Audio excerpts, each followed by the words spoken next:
오늘 말씀 신약 성경 마태복음 5장 1절부터 12절입니다.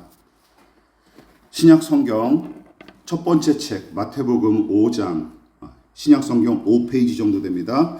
찾으신 줄 알고 저와 여러분이 한 절씩 번갈아 가면서 교독하고 마지막 절은 합독하도록 하겠습니다.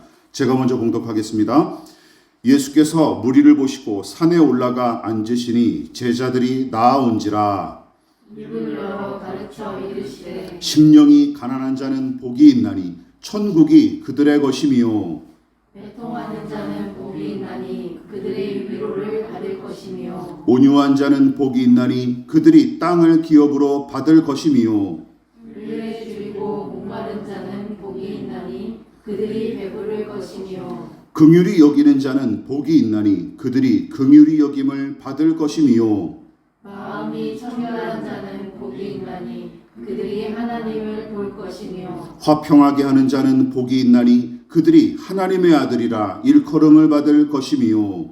의를 위하여 박해를 받는 자는 복이 있나니 천국이 그들의 것이니라. 나로 말미암아 너희를 욕하고 박해하고 거짓으로 너희를 거슬러 모든 악한 말을 할 때에는 너희에게 복이 있나니 다 같이 기뻐하고 즐거워하라. 하늘에서 너희의 상이 큼이라.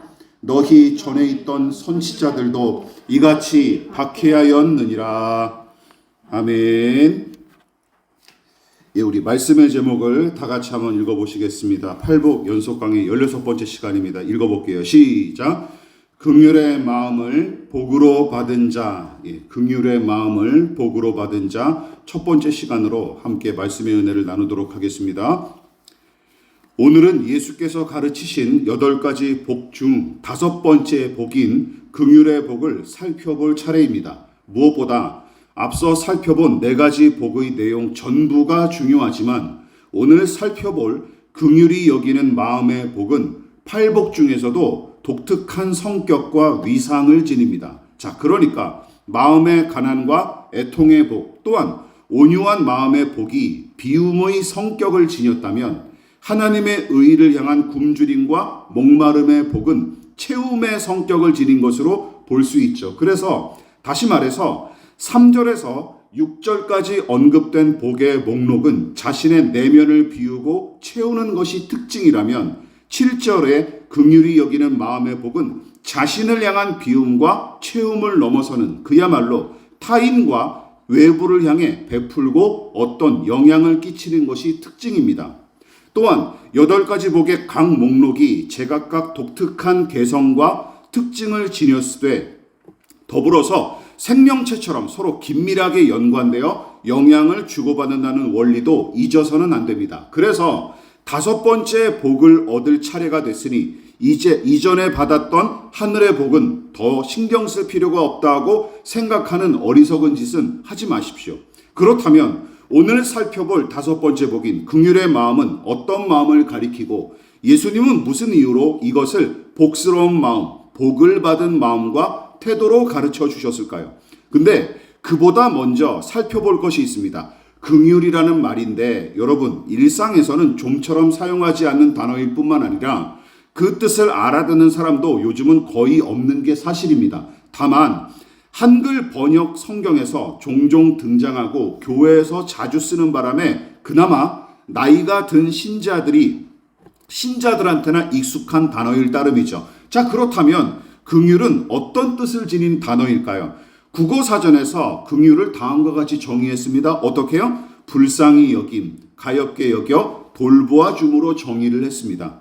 즉 남을 불쌍히 여기는 마음이 긍휼인 셈이고 요즘 사람들이 주로 쓰는 자비의 의미와 크게 다르지 않습니다.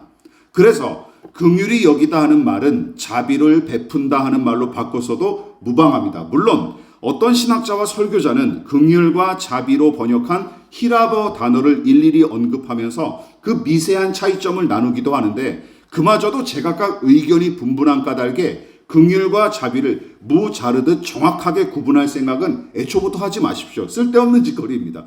다만 긍휼로 번역한 히라버 단어와 그 의미는 물론이고 이 구절이 어떤 뜻을 지니는지 전반적인 문맥을 고려해서 오늘은 함께 살펴보도록 하겠습니다.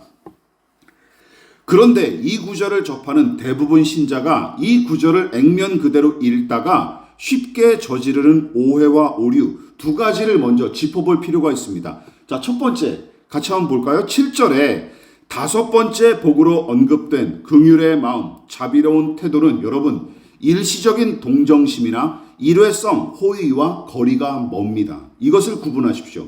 그래서 오히려 히라버 원문은 본문에 긍휼히 여기다 하는 말을 엘레에몬으로 기록했는데 이 말은 동정적인, 자비로운, 인정 많은, 긍휼이 많은 이란 보통의 의미를 지니고 있습니다. 그리고 이 단어는 단순한 감정적 동정을 넘어서 고통받는 사람을 실제적으로 돕고 구원하는 행위를 포함하는 경우에 주로 사용합니다. 그리고 실은 우리도 이런 종류의 말을 비슷하게 사용하고 있지 않습니까? 그래서 동정하다 하는 말은 남의 처지를 안타깝게 여기는 감정과 생각에 주로 포인트를 맞추고 있다면 긍휼과 자비는 가엾게 여기는 마음에 더해 도움을 주기 위한 행위도 포함하여 사용하는 경우가 많죠. 마찬가지입니다. 그래서 히라버 엘레에몬도 긍휼히 여기다, 자비롭게 여기다라는 말에 일치하는 거예요. 이쯤에서 긍휼과 자비에 해당하는 구약 성경의 히브리어 단어를 끄집어내 볼 필요가 있습니다. 특히 히브리어로 기록된 구약 성경을 히라버로 번역한 성경을 가리켜 상식으로 알아두세요. 70인역으로 부르는데 70인역 성경이 구약에서 긍휼과 자비를 뜻하는 단어를 히라버 단어로 번역한 말이 바로 우리가 앞서 살펴봤던 뭐예요? 엘레에몬이에요. 엘레에몬이고 엘레에몬으로 번역한 히브리어 성경의 단어가 바로 여러분에게도 익숙한 헤세드라고 하는 히브리어 단어입니다. 누차 언급했듯이 이 단어도 은총, 자비, 긍휼을 뜻하는 말로서 좀 더 정확하게는 뭔가 더 우월한 위치에 있는 사람들이 베푸는 호의를 가리키는 것입니다. 자, 그러니까 이런 식이죠. 부모가 자녀에게, 임금이 백성에게, 상전이 종에게 베푸는 자비의 행위를 가리키는 까닭에 히라버는 헤세드의 자비와 긍휼을 엘레몬으로 번역했고 우리말은 그래서 동정으로 쓰지 않고 뭐로 번역한 거예요? 자비나 긍휼로 번역한 것입니다. 왜? 동정이라는 말은 우리가 그런 식으로 쓰지 않잖아요. 그렇죠? 그래서 자비나 긍휼로 번역해서 히브리어 단어의 뉘앙스에 가장 가까운 긍휼과 자비로 번역했던 것입니다. 그래서 또한 히브리어 헤세드는 자비를 베푸는 자와 그것을 받는 자 사이에 형성된 신뢰와 성실과 사랑의 의미를 포함하기에 더더욱 독특합니다. 그러니까 관계성을 더 주목해야 된다는 것이죠. 그래서 주인이 종에게 베푸는 일시적인 호의는 물론이고 구걸하는 사람에게 동전 한 입 건네주는 행위에 헤세드라는 단어를 쓰는 게 아니에요. 헤세드나 엘레몬을 쓰는지 않습니다. 그러나 부모와 자식의 관계를 한번 생각해 보십시오. 여러분, 이런 경우가 있습니까? 자식이 한 끼 얻어먹기 위해 부모에게 구걸합니까? 또한 제 자식을 거지 취급하면서 동정할 뿐이라면 그 사람은 정상적인 부모는 아니죠. 예. 이처럼 대가나 반대급부를 바라지 않고 양육의 수고를 기꺼이 감당하는 부모, 또한 백성을 제 자식이나 식구처럼 사랑하면서 다스리는 임금, 그리고 하인의 인격을 존중하는 주인 등등. 그래서 어떻게 되는 거예요? 상대방을 향한 깊은 애정에서 샘솟는 것이 헤세드의 자비와 긍휼이고 이것이 바로 하나님께서 죄인을 향해 베푸시는 자비와 긍휼의 실체인 것입니다. 팔복의 다섯 번째 복인 바로 이 긍휼의 마음도 동일한 의미와 가치를 지니는 거예요. 그러므로 여기서 언급한 긍휼과 자비를 값싼 동정심이나 일시적인 호의 정도로 생각해서는 안 된다라는 것이죠. 자, 그뿐만이 아닙니다.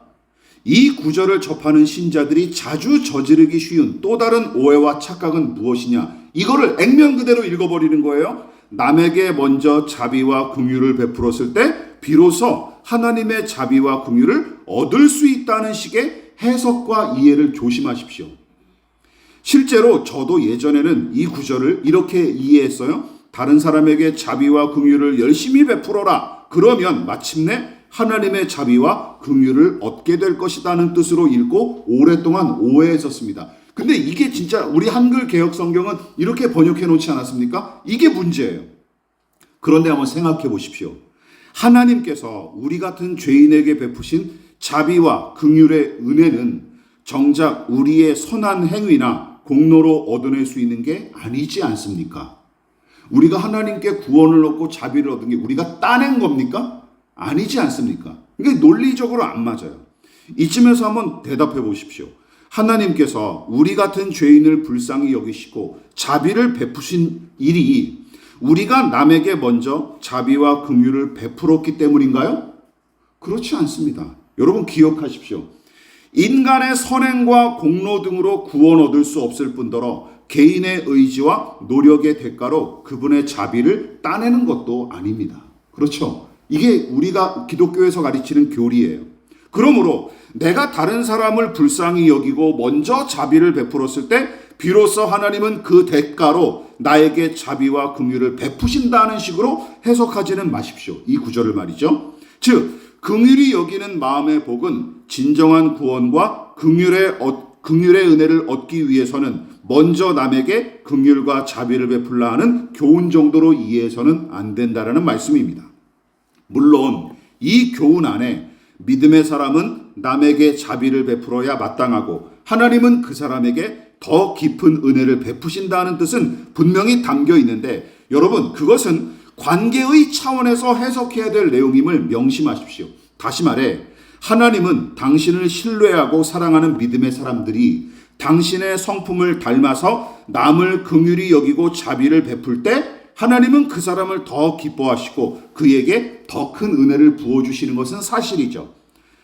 이 내용에 관해서는 우리가 다음 설교에서 좀 더 자세하게 살펴보도록 하겠습니다. 그런데 오늘 우리가 살펴볼 내용은 긍휼히 여기는 마음의 복에 대한 오해를 불식함과 동시에 이 복에 담긴 숨은 영적 원리와 이치를 먼저 헤아리는 것이죠. 자, 그렇다면 우선 이 복은 다른 팔복의 교훈처럼 믿음의 사람은 남을 긍휼히 여기는 마음의 복을 이미 소유했다라는 전제가 가장 중요합니다.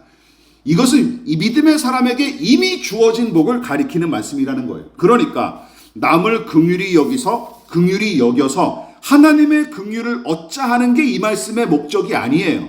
오히려 어떤 뜻이 담겨져 있는 거예요? 오히려 남에게 자비를 베풀 줄 알고 남을 긍휼히 여길 줄 안다면 그 사람은 어떤 사람? 이미 하늘의 복을 받은 사람답다 하는 것이 이 구절의 핵심이고 원뜻이라는 것입니다. 그래서 팔복의 다른 복과 마찬가지로 7절도 이미 하늘의 복을 받은 사람에게 나타나는 특징인 셈이에요.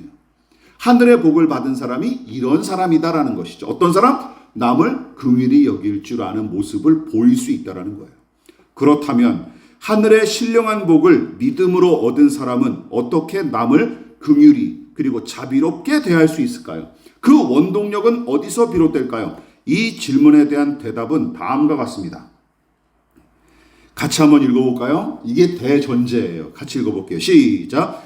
먼저 긍휼히 여김을 받아야 긍휼히 여길 수 있다.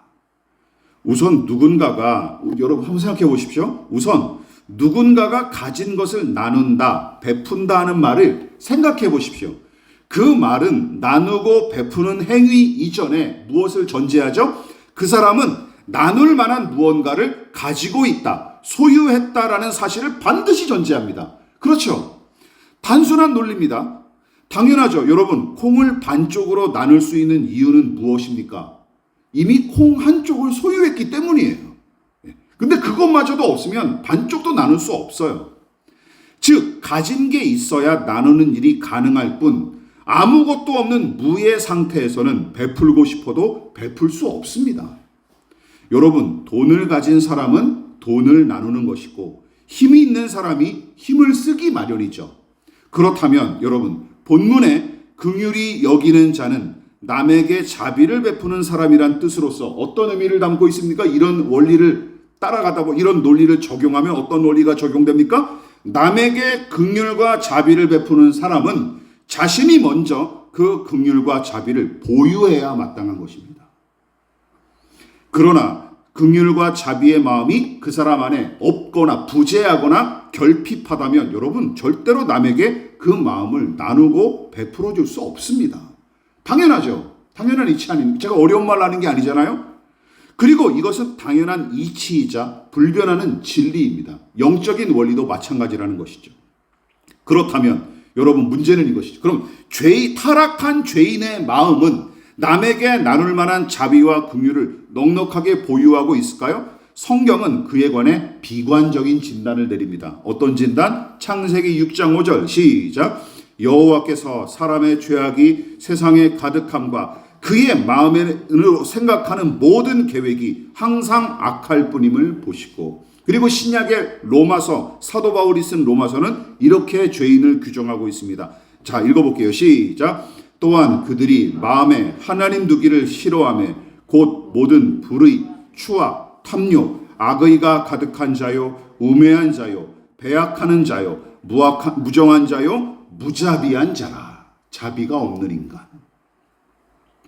마음과 생각이 항상 악으로 향하는 죄인, 또한 마음에 하나님 두기를 싫어하기에 무정하고 무자비한 짓을 일삼는 죄인. 여러분, 어찌 그런 죄인에게 진정한 긍휼과 자비를 기대할 수 있겠습니까? 그렇다면 남을 긍휼히 여길 수 있는 마음은 어디서 얻을 수 있을까요? 이쯤에서 한번 질문을 바꿔보십시다. 여러분, 누가 여러분을 불쌍히 여겨주기를 바라십니까? 누가 여러분을 불쌍히 여겨주시기를 바랍니까? 돈이 필요한 사람은 재벌 이재용 같은 삼성 회장이, 재벌 회장이 나를 불쌍히 여겨줬으면 하고 바랄 테죠. 그렇죠? 또한 성공과 승진과 투표일이 선거일이니까 당선과 건강과 승리를 필사적으로 원하고 그것이 자신에게 가장 시급한 사안임을 확신하는 사람은 이 모든 일들을 이루어줄 만한 힘이나 지혜를 가진 사람에게 머리를 한껏 조아릴 것입니다. 자, 그렇다면 우리 같은 그리스도인은 어떠해야 할까요? 우리는 누구에게 불쌍히 여김을 받기를 바라야 될까요? 물론 우리도 생존과 생계를 위해 고군분투하고 더 나은 삶을 영위하기 위해 힘써야 마땅하지만 믿음의 사람은 어떠해야 됩니까? 믿음의 사람은 그 어떤 것보다 거룩하신 하나님 앞에 의로운 사람으로 서는 것을 가장 시급한 일로 여기기에 오로지 하나님의 자비와 긍휼을 바라며 그분 앞에 엎드릴 줄 아는 사람이 그리스도인이라는 것입니다. 그래서 신자는 사람에게 손을 벌리지 않고 먼저 하나님께 손을 내미는 사람이며 그 믿음으로 사람과 세상 앞에서는 당당하고 꼿꼿하지만 하나님 앞에서는 한없이 자신을 낮추는 사람이 그리스도인인 것입니다. 여러분, 예수께서 비유로 가르치셨던 세리의 기도를 우리 지난 설교에서 한번 살펴봤었죠. 다시 한번 기억하십니까? 이 부분을 다시 한번 우리 읽어보십시다. 매우 중요한 성경 구절이에요. 시작. 세리는 멀리 서서 감히 눈을 들어 하늘을 쳐다보지도 못하고 다만 가슴을 치며 이르되 하나님이여 불쌍히 여기소서 나는 죄인으로소이다 하였느니라. 내가 너희에게 이르노니 이에 저 바리새인이 아니고 이 사람이 의롭다 하심을 받고 그의 집으로 내려갔느니라. 지난 설교에서도 제가 말씀드렸지만 당시 세금 징수원은 유대인들에게 로마 제국에 빌붙은 앞잡이, 생존과 성공을 위해 동족도 착취하는 논팽이들로 취급당하던 부류였습니다. 그런데 이 비유의 세리는 보십시오. 당시 세리들의 관행과 생존 양식을 완전히 거스르고 오로지 하나님의 자비를 구하며 기도하는 모습으로 등장합니다. 물론 예전에는 그도 다른 세리와 마찬가지로 로마 황제와 총독에게 빌붙어서 그들의 자비와 긍휼을 바랐을 테죠. 그러나 이 비유의 세리는 그들에게 구걸하거나 알랑거리기는커녕 오직 하나님께서 불쌍히 여겨주시기만을 바랄 뿐입니다. 그리고 이 이야기에 나타난 세리의 기도와 주님의 선포는 지금까지 살펴본 팔복의 원리를 고스란히 담아내고 있을 뿐만 아니라 죄인은 오직 하나님의 자비와 긍휼로만 의롭게 된다는 복음의 교리도 분명하게 보여주고 있죠. 예수님께서 그를 의롭다 하고 선포하시니까 그가 의로운 사람이 된 거예요. 이처럼 하나님이여 불쌍히 여기소서 하는 세리의 기도는 죄악과 불의에 물든 자신의 가난함을 직시하고 슬퍼하며 하나님의 자비와 그 의를 얻기 위해 몸부림치는 자의 간절한 부르짖음인 것입니다. 그리고 하나님은 이런 사람을 가장 기뻐하신다는 거예요. 기억하십시오. 오직 하나님만 죄인에게 자비와 긍휼을 베푸십니다. 다윗이 하나님의 긍휼에 관해 찬양한 내용을 시편 103편 같이 보실까요? 읽어보겠습니다. 시작. 여호와는 긍휼이 많으시고 은혜로우시며 노하기를 더디하시고 인자하심이 풍부하시도다. 긍휼이 많으시고 은혜로우시며 노하기를 더디하시고 인자하신 하나님, 부르시고 택하신 당신의 사람들을 자녀로 삼아 긍휼히 여기시는 하나님, 기억하십시오. 우리 같은 죄인이 죄 용서와 구원과 의로움을 얻는 가장 확실한 토대는 무엇입니까? 바로 하나님의 자비와 긍휼인 것입니다. 그러므로 불신앙과 불순종을 일삼는 죄인임을 우리 스스로 인정하십니까? 그렇다면 하나님께 자비와 긍휼을 구하십시오. 이것이 가장 우선입니다. 또한 앞서 언급했다시피 하나님의 긍휼과 자비는 일시적인 동정심이나 일회성, 호의 같은 것이 아닙니다. 어떤 거예요? 죄인을 향한 하나님의 끊임없는 관심과 성실한 사랑이 7절에서 언급한 긍휼의 바탕이자 자비의 원천인 것입니다. 믿으십니까? 바로 그거예요.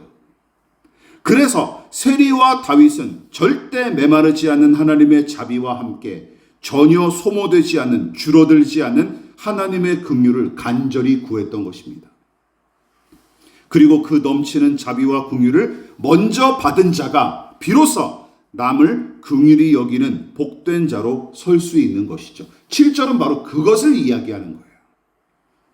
그러므로 하나님의 자비와 긍휼을 받지도 않은 채 그냥 도덕심으로 윤리적인 명령에 의해서 내가 남을 자비롭게 대하고 긍휼히 여겨서 하나님의 은혜와 긍휼을 따내자, 이런 식은 성경의 가르침과 전혀 다르다라는 거예요.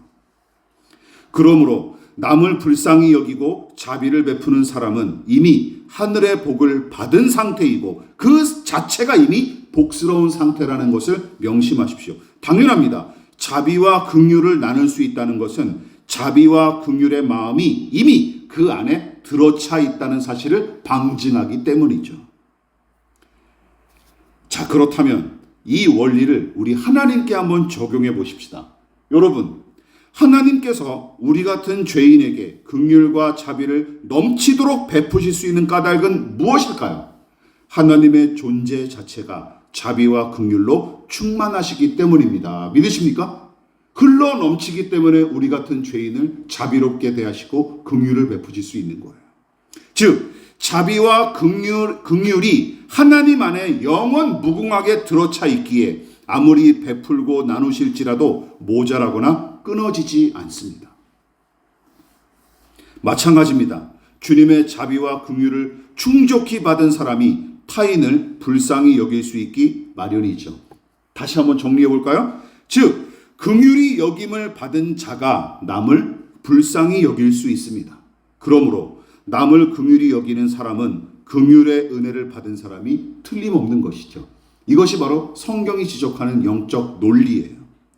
그러나 반대로 한번 생각해 볼까요?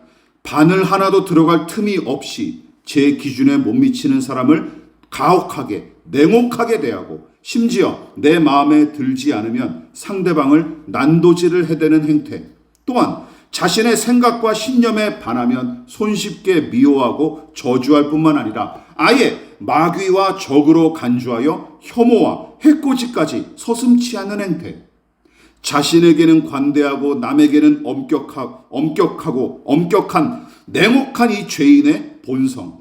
여러분, 우리 같은 그리스도인은 그 행태와 본성에서 자유롭습니까? 제가 누누이 강조했듯이 오늘날 가장 무서운 집단, 가장 혐오를 가장 많이 바라고 가장 이 사회를 향해서 폭력을 저지르는 집단이 어디입니까? 개신교회 아닙니까? 거기 말고 어디가 있어요? 거기 말고 어디가 있습니까? 오히려 작금의 교회가 세상보다 더 심각한 독단과 혐오와 저주와 폭력을 일삼고 불신자들과 타 종교인들과 소수자들을 무자비하게 대하고 있지 않습니까? 그래서 사도 바울이 죄인의 특징에 관해 언급했을 때 그 목록에 로마서 1장 31절 무자비한 자를 집어넣은 것은 우연이 아닙니다. 우연이 아니에요. 여러분, 그렇다면 인간이 이토록 무자비한 짓을 일삼는 근본적인 이유는 무엇일까요? 예, 그렇습니다. 바로 긍휼과 자비의 하나님으로부터 떠나 있고 그분과 단절된 상태에서 제멋대로 행하기 때문입니다. 이게 문제예요. 그러니까 이게 교회가 우리 믿음의 사람 크리스찬들이 지금 하나님과 친밀하냐 가까우냐 긍휼의 하나님 자비의 하나님을 닮았느냐 그렇지 못한 이유가 뭘까요? 결국은 근본적인 문제는 우리가 결국은 하나님과 멀어졌다는 겁니다. 교회와 믿음의 사람들이 오히려 하나님으로부터 동떨어져 있다는 걸 방증하는 거예요. 우리의 모습이 말이죠. 엘리자베스 퀴블러 그리고 로스 데이비스 캐슬러라고 하는 두 작가가 공저한 인생 수업이라는 책에 이런 말이 등장합니다. 같이 한번 읽어볼까요? 시작. 삶의 가장 큰 상실은 죽음이 아니다. 가장 큰 상실은 우리가 살아있는 동안 우리 안에서 어떤 것이 죽어버리는 것이다. 하나님의 형상을 잃어버리고 타락한 인간의 내면은 그야말로 썩은 내가 진동하는 회칠한 무덤으로 변질했고 더 나아가 하나님의 사랑과 자비와 긍휼마저 잃어버린 채 무자비한 육식동물로 전락해버렸습니다. 이것이 바로 죄인이 처한 비극입니다. 비극. 그러나 하나님은 긍휼 없는 자들을 긍휼히 여기시고 무자비한 우리 같은 사람들에게 자비를 베푸시기 위해 아들을 보내주셨는데 그 아들 예수님은 아버지 하나님을 쏙 빼닮은 모습으로 죄인을 불쌍히 여기시는 자비와 긍휼의 주님으로서 우리 곁에 오셨습니다. 이 예수님께서 마가복음에 이 무리를 방황하는 무리를 어떻게 보셨다고 기록하고 있습니까? 마가복음 8장 2절 같이 읽어볼게요. 시작. 내가 무리를 불쌍히 여기노라. 눈물 나는 말씀 아닙니까? 내가 너희를 불쌍히 여기노라. 예수님은 찰나의 감정으로 무리를 동정하신 게 아닙니다. 우리 같은 죄인을 향한 당신의 사랑과 자비를 나타내시기 위해 십자가의 고난과 죽음까지 감당하셨던 것을 생각해 보십시오. 당신의 그 긍휼과 자비를 당신 몸으로 친히 증명하셨죠. 삶으로 증명하셨죠. 그래서 그 사랑을 받은 사람만이 그분처럼 사랑할 수 있고 그분이 베푸시는 긍휼과 자비를 받은 사람만이 예수님처럼 다른 사람을 긍휼히 여길 수 있는 것입니다. 말씀을 마무리하도록 하겠습니다. 악의 다툼이 난무하고 서로 혐오하기 일수인 세상이지만 그런데도 최소한 가정과 교회는 서로를 불쌍히 여기며 보듬어 주는 곳이어야 마땅합니다. 그런 걸 회사에다 기대하지 마십시오. 회사나 무슨 다른 동아리 모임에 기대하지 마십시오. 그러나 가정과 교회는 달라야 된다는 것이죠. 또한 제 아무리 가정과 교회가 그 사명을 상실한 채로 위태롭게 흔들리고 있다 할지라도 하나님은 그리스도인의 가정과 믿음의 공동체인 교회를 향한 기대와 소망을 포기하지 않고 계십니다. 그래서 저도 여전히 너무나 이 현실을 바라보면 절망스럽고 암울하지만 그래도 저는 교회와 믿음의 사람들에게 기대를 걸고 있는 것이죠.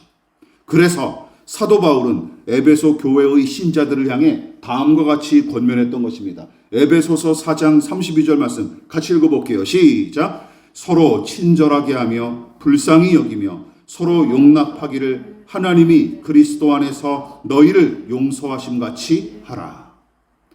긍휼히 여기시는 주님의 은혜를 충만히 받은 사람들이 서로를 긍휼히 여기는 공동체가 바로 교회인 것입니다.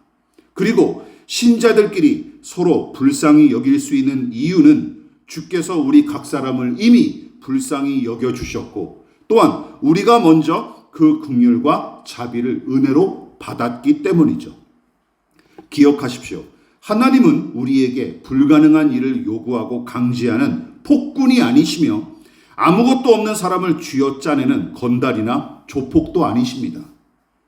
믿는 자의 마음에 당신의 자비를 먼저 부어주셨기에 서로 자비를 베풀라 하고 말씀하신 것입니다. 그러므로 여러분, 이런 교회 조심하십시오. 군대의 군기 교육대처럼 일말의 자비나 여백을 허용하지 않을 뿐만 아니라 개인의 실적과 성과에 따라 살벌하게 차별하고 차등을 세우는 영업회사처럼 돌아가는 교회가 있습니까? 거기는 교회가 아니라고 저는 단언할 수 있습니다. 왜냐하면 무자비한 경쟁과 악의 다툼만 일삼고 도무지 서로를 불쌍히 여기지 않는 그곳은 여러분, 하나님의 자비와 긍휼을 알지 못하거나 혹은 얻지 못한 사람들의 모임에 불과하기 때문이죠. 그럼 그것을 교회라고 할 수 있습니까? 아니죠. 그냥 종교인들의 모임일 뿐이에요. 명심하십시오. 마지막으로 함께 보고 마무리하도록 하겠습니다. 긍휼이 여김을 받은 사람들의 모임, 또한 은혜로 얻은 긍휼을 남에게 베푸는 훈련장, 더 나아가 하나님께 받은 긍휼과 자비를 세상과 나누게끔 자비와 긍휼과 다정함을 무기로 삼은 사람들을 파송하는 영적 기관, 여러분, 그것이 바로 진짜 교회인 것입니다. 그러므로 세리와 다윗처럼 먼저 하나님께 자비와 긍휼을 구할 수 있는 저와 여러분 되시기를 주님의 이름으로 부탁을 드리겠습니다. 그리고 하늘의 은혜로 얻은 긍휼의 이 복을 세상과 사람에게 풍성히 나누며 살아갈 수 있는 저와 여러분 되시기를 진심으로 축원을 드리겠습니다.